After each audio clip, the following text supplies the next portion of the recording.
పొద్దున్నే రాజకీయాలు చేశారా మీరు? సరేలేండి, మాట్లాడే ఫైనల్ ఒకే రాజకీయాల్లో చంద్రబాబు నాయుడు గారు ఎక్కడే గెలవలేదు, జగన్మోహన్ రెడ్డి గారు ఒక్కరే ఓడిపోలేదు. 1952 నుంచి ఎలక్షన్లు జరుగుతున్నాయి. అన్ని రాజకీయ పార్టీలు గెలుచున్నాయి, ఓడిపోయింది. ఒక్కొక్కసారి ప్రజామోదం పొందుతారు, ఒక్కొక్కసారి ప్రజాగ్రహానికి గురవుతారు.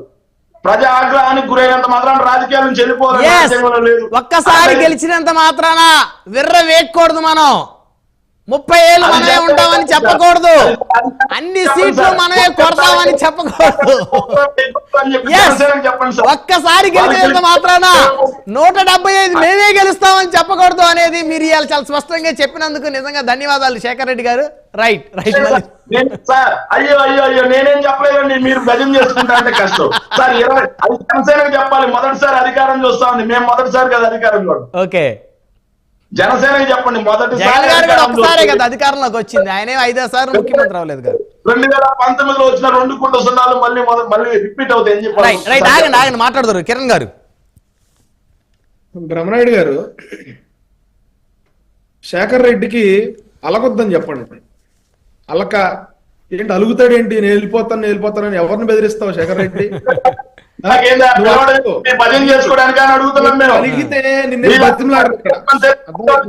మాట్లాడేటప్పుడు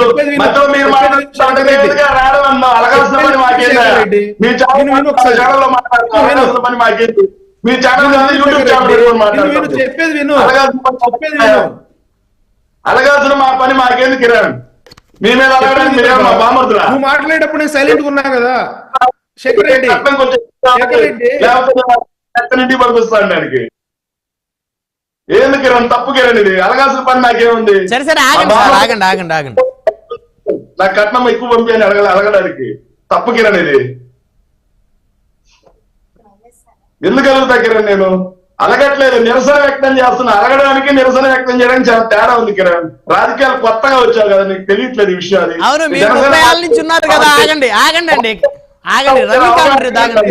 శేఖర్ రెడ్డి రంగేశాను, శేఖర్ రెడ్డి రంగేశా.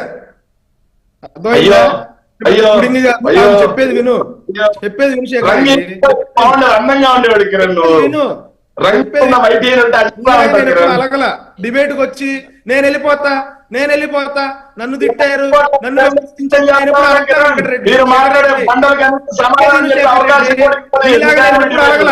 నీలాగా నేను డిబేట్ నుంచి పారిపోతానల్లా, చెప్పేది విను, మూసుకుని చెప్పేది విను. వదిలేండి గౌరవం మాట్లాడుకుంది దయచేసి. చెప్పేది విను సార్, దయచేసి ఆగండి. శేఖర్ రెడ్డి గారు ఆగండి. ఇప్పుడు మాట్లాడారు కదా ఒక్క నిమిషం దయచేసి ఆగండి. 100 మాట్లాడుకోండి గౌరవంగా, సరదాగా సెటైరికల్ గా మాట్లాడుకున్నారు, బాగుంది. ఇక హద్దులు దాటొద్దు, మాట భాష నేను చెప్తాను వద్దు. ఎవరు మాట్లాడిన తప్పే, ఆయనకు కూడా చెప్తున్నాను. శేఖర్ రెడ్డి చెప్పేది విను, నువ్వు మాట్లాడినప్పుడు నేను మాట్లాడలేదు. పాయింట్ లోకి వస్తాయండి. ఒక్క నిమిషం, బ్రహ్మనాయుడు గారు 20 నిమిషాలు మాట్లాడాడు శేఖర్ రెడ్డి, నేనేం మాట్లాడలే. నేను మాట్లాడుతుంటే మధ్యలో దూరిపోతావు ఎందుకు? ఆగు. నువ్వు డిబేట్ స్టార్టింగ్ లో నీ రిమార్క్స్ ఎలా ఉంటాయి? భాష జాగ్రత్తగా ఉండాలి, ఏకవచనంతో పిలవకూడదు, వాడు వీడు అనకూడదు. ఈయన డిబేట్ మొత్తం చేసిందంతా అదే కదా.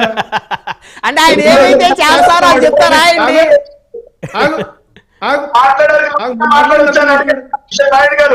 నేను ముందే అడిగా, వాళ్ళు మాట్లాడారు కదా, అప్పుడు మీరు ఆపలేదు. నేను మాట్లాడొచ్చాను అడిగా. నేను మాట్లాడలేదు కదా, వాడు వీడని మాట్లాడకూడదా? బుద్ధి ఉంటే అట్లా మాట్లాడకూడదు. అన్నం గట్టి వినకన్నా నువ్వు చెప్పాలి కదా, నువ్వు చెప్పలేదు మరి. అప్పుడు శేఖర్ రెడ్డి ఇప్పుడు ఎలా ఉంటదంటే, జూమ్ లో ఎలా ఉంటదంటే, నేను మాట్లాడుతున్నప్పుడు నువ్వు మాట్లాడావు అనుకో, నువ్వు మాట్లాడేది వినపడదు. నువ్వు మాట్లాడేటప్పుడు నేను మాట్లాడిన అనుకో, ఆ ఓవర్ ల్యాప్ లో వాయిస్ కట్ అవుతా ఉంటది, నువ్వు చెప్పే సొల్లు జనానికి వినపడదు. కాబట్టి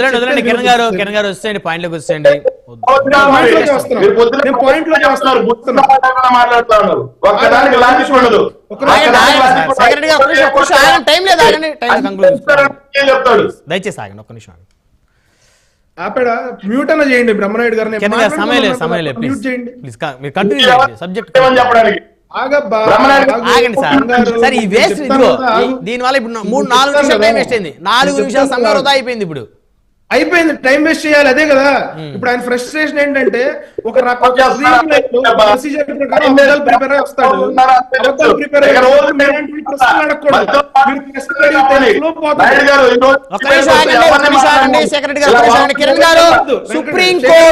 సుప్రీంకోర్టు ఆదేశాలతోటి సిబిఐ అధికారుల పర్యవేక్షణలో సిట్టు బృందాన్ని కోరుకుంది వైఎస్ఆర్ కాంగ్రెస్ పార్టీ అనేది నేను చెప్తాను. సుప్రీంకోర్టుకి ఎవరు వెళ్ళారు? మేము వెళ్ళామని చెప్తున్నారు. ఐ థింక్ వైవి సుబ్బారెడ్డి గారు వెళ్ళారనుకుంటా సుప్రీంకోర్టుకి, విచారణ సిబిఐతో జరిపించింది కదే. సిబిఐ అధికారుల పర్యవేక్షణ జరుగుతుంది. అయితే ఇది ఇప్పుడు వాళ్ళ క్రెడిట్ గా భావించాలా ఎట్లా? నేను అదే చెప్తా ఉన్నాను బ్రహ్మనాయుడు గారు. నేను ఏం చెప్తా ఉన్నానంటే, మీ ప్రతినిధులు వైఎస్ఆర్సీపీ ప్రతినిధులు ఎవరైతే ఉన్నారో వాళ్ళకి శుద్ధులు నేర్పించు. ఫస్ట్ వాళ్ళ భాష, వాళ్ళ హావభావాలు, నీలాంటి భాష, నీ హావభావాలు చాలా అభ్యంతరకరంగా ఉంటాయి. మేము ఎప్పుడు గడిచిన 5 సంవత్సరాల్లో మీ ఇష్టం వచ్చినట్టు మాట్లాడినా, మీ ఇష్టం వచ్చినట్టు చెలరేగిపోయిన డిబేట్స్ లో మేము ఎప్పుడు డిబేట్ నుంచి పారిపోతామని చెప్పలా, డిబేట్ నుంచి మేము వెళ్ళిపోతామని చెప్పలా.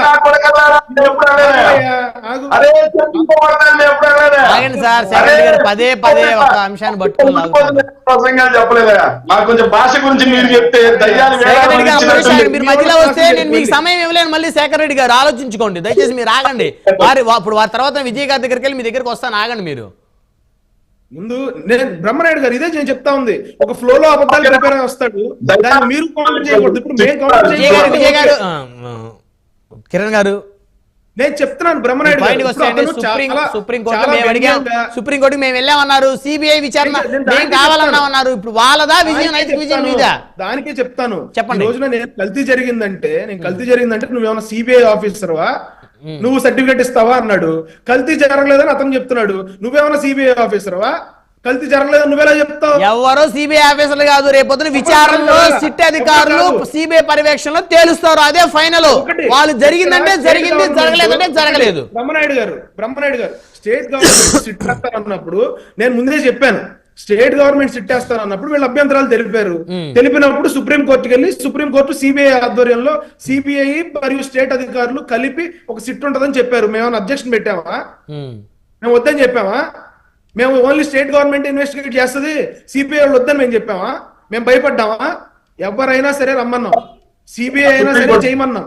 సిబిఐ స్టేట్ ఇద్దరు కలిసి దాన్ని ఇన్వెస్టిగేట్ చేసి నిజమైన దోషులు ఎవరున్నారో బయట పెట్టమన్నాం. కల్తీ జరిగిందనేది మా నమ్మకం, జరిగిందని మేము నమ్ముతా ఉన్నాం.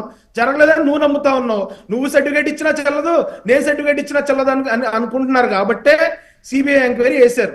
సిబిఐలో ఇద్దరు సెంట్రల్ అధికారులు ఉంటారు, స్టేట్ అధికారులు ఉంటారు. వాళ్ళని మేము స్వాగతించాం. ఖచ్చితంగా వాళ్ళు ఇచ్చిన రిపోర్టుని స్వాగతిస్తాం.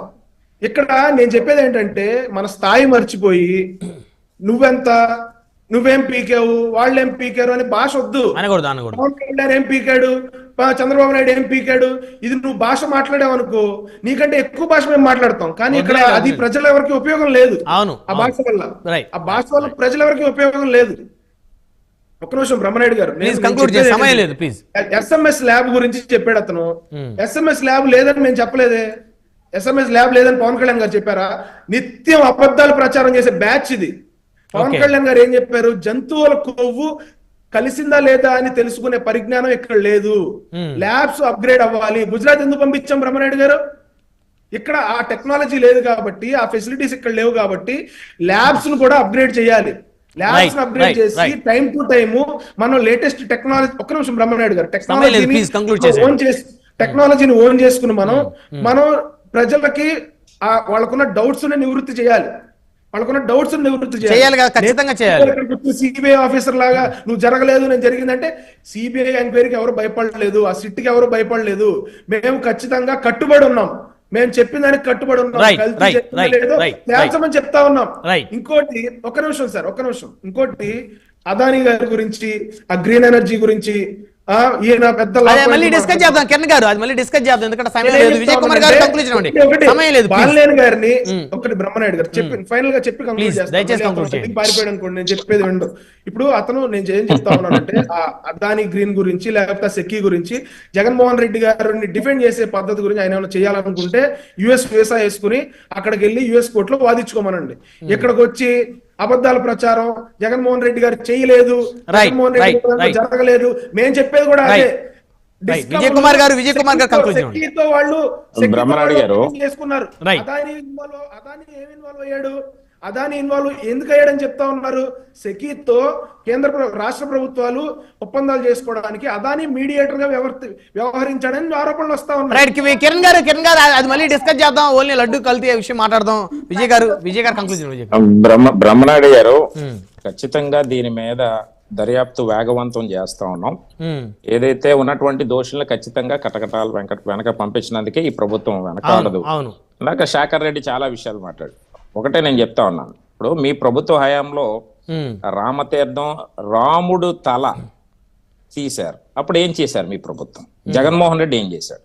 అదే విధంగా అంతర్వేదిలో రథం తగలబెట్టేస్తే ఏం చేశారు? మాజీ మంత్రి మాట్లాడాడు, కొడాల నానియో ఏదో జరుగుతా ఉంటాయి, దానికి ఎవరో ప్రకృతి ఇది అది అని చెప్పి మాట్లాడితే ఆ రోజు ఏమైపోయావు శేఖర్ రెడ్డి? నువ్వేం మాట్లాడావు? ఈ రోజు నువ్వు ఏదో మీ ప్రభుత్వం మేము ఉద్ధరించేసాం చేసేసాం, మీరేం చేశారు అంటే ఈ రోజు మేము ఆయన సమాధానం చెప్పకుండా పారిపోయినట్టున్నాడు. ఆల్రెడీ కట్ చేస్తాడు వీడియో. శేఖర్ రెడ్డి సమాధానం లేదు. అదే నేను ఒకటే చెప్తా ఉన్నాను, ఈరోజు మనం వెర్రి వెకులతో ఈరోజు మీడియాల ముందుకు వచ్చి మాట్లాడితే ప్రజలు చూస్తా ఉన్నారు. గుర్తుపెట్టుకోవాలి, ఈరోజు మీరేం చేశారు? మేము వచ్చి 6 నెలలు అయ్యిందయ్యా. 6 నెలల్లో మా ప్రభుత్వం ఏం చేసిందని ప్రజలు హర్షిస్తా ఉన్నారు, వాళ్ళు సంతోషంగా ఉన్నారు. అది మా తాలూకా పరిపాలన.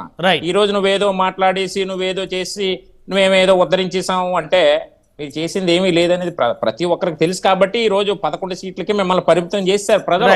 ఇంకా మీకు బుద్ధి రాకపోతే అలాగా మీరు ప్రయత్నం చేయండి. అసెంబ్లీకి రమ్మని మీ నాయకుడు ముందు ప్రజలు ఈ రోజు ఈ విధంగా మీరు అసెంబ్లీలోకి రండి చర్చించండి. ఈ కల్తీని మేము కలపలేదు, మేము చెయ్యలేదని మీరు నిరూపించుకునే దమ్ము మీకుందా? మీ నాయకుడుకుందా? మాట్లాడుతూ ఉన్నారు మీరు. 2024 సార్ 04/11/2014 04/11/2014 సార్ అధికారంలో ఎవరున్నారు? నాయుడు గారు ఎవరున్నారు సార్ అధికారం? 2014 Telugu Desam September sir November 4 Telugu Desam Janasena BJP కూటమి ఒక జాబితా సిద్ధం చేసింది. అందులో ప్రస్తుతం పనిచేస్తున్న ఉద్యోగులు, మాజీ ఉద్యోగులు, పనిచేసి రిటైర్ అయిన ఉద్యోగులు వీళ్ళందరూ కూడా అన్ని మత ప్రచారంలో కీలకంగా ఉన్నారని టీటీడీ తేల్చింది. వీళ్ళ మీద అతి త్వరలో క్రిమినల్ చర్యలు తీసుకోబోతున్నా. ఎక్కడ డిస్కషన్ అది? ఈనాడు ఆర్టికల్ 04/11/2014 చెక్ చేసుకోండి ఒకసారి. 04/11/2014 నవంబర్ 4వ తారీఖు 2014. తర్వాత 5 ఏళ్ళ అధికారంలో ఉంది సార్. ఏ ఒక్క ఉద్యోగం మీద కనీసం చర్యలు తీసుకున్న పాపాన్ని పోలా, వాళ్ళు పనిచేసి వాళ్ళని కొండ కిందకి పంపించిన పాపాన్ని పోలా. 2022 మార్చ్ 36 మంది ఉద్యోగుల్ని కొండ మీద